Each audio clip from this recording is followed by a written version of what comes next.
Change your heart, change your life, change the planet. It's a beautiful, bright, blue, sunny day here in Bennington, Vermont at the Fay Farm. And a nice and toasty 12 below zero. Good morning, everyone. It is a bright, beautiful, snowy, and cold day today. And I had to get up early to shovel out the driveway because my grandmother had to go to the hospital.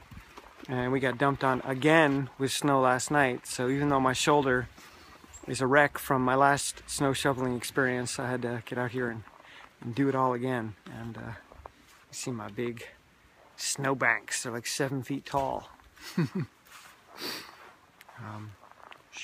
There's the road. Anyway, sometimes you have to do things that you don't want to do. Sometimes you have to do things that may injure you or set you back a little bit, and you just have to deal with it.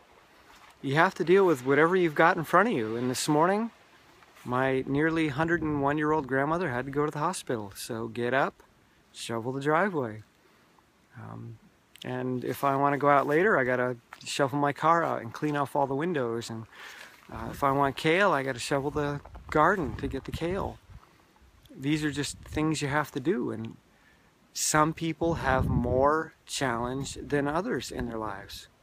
There are people that live in tropical environments, metaphorically, that never have to deal with a winter. They don't have to put the same energy and preparation into just getting their day started. But there are other people that have challenging lives, and when they wake up, they've got to overcome challenge before they can even start their day. And Vermont is a great reminder of that. We're all different. We all have different levels of challenge.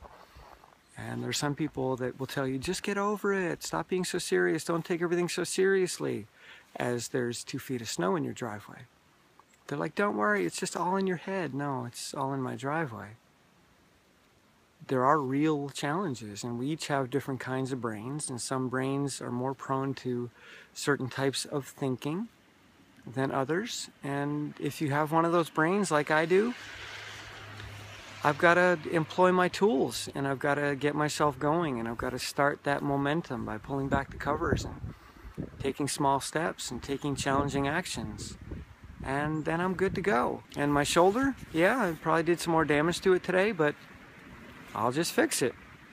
Got to do what you got to do. Okay? So it's not about making all your problems magically disappear or believing that they can all magically disappear. I know I get criticized a lot, like, how can you be a coach? How can you be giving advice to people if you have challenge in your life? Well, it's because I have challenge in my life that I can help people. I know how to deal with challenge. I'm not afraid of challenge. I handle it. And sometimes it's hard, but I do it. And I've done it for so long now that I know how to do it. I know how to get through that. And, you know, Vermont is not going to be... Sorry, there's a snowplow going by. Very loud. Anyway, Vermont is a winter state for 5 months of the year. And that's just the way it is. And we can't tell Vermont to become like Florida or Texas or California. It's just not going to be. It's Vermont. So let's work with it. Let's enjoy what Vermont has to offer and learn how to deal with those challenges. And the same for those of us that have challenging lives or challenging relationships or challenging minds. It's not about pretending that it all goes away and suddenly becomes perfect and tropical. It's about saying, yep, okay, I live in a winter environment with some wintry relationships, with a wintry mind. How can I make the best of it? How can I take that and do something powerful with it? How can I learn how to enjoy winter? Have some fun and slide down the hill or go skiing or snowshoeing, instead of running away and saying winter is horrible. How can I have fun with it? All right, so whatever challenge you've got facing you today, dig in, have some fun, get present with it, dress up, layer, protect yourself, and get out there and experience it. Okay, all right, I gotta go do my smoothie now. One of the challenges with new snowfall is that I have to shovel a garden path to get my kale. Not only do I have to shovel the driveway to start the day, but I gotta work just to get my smoothie. and it was 20 below zero at 6 a.m. It's warmed up a few degrees now, and the kale has survived up until this point. A lot of it has died, but I just pulled this guy out, and all those leaves are still good, and probably 5 leaves on this plant that are still good. So I'll get at least today's smoothie and maybe one more smoothie before it's done, but it's really amazing that it's lasted this long into February. So the purple kale is the way to go.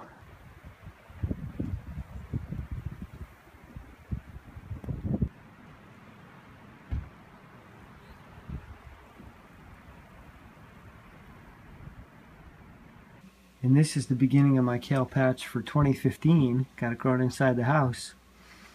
My smoothie angel has a grow room in her basement, and she got a ton of kale down there, so she gave me about 15 plants.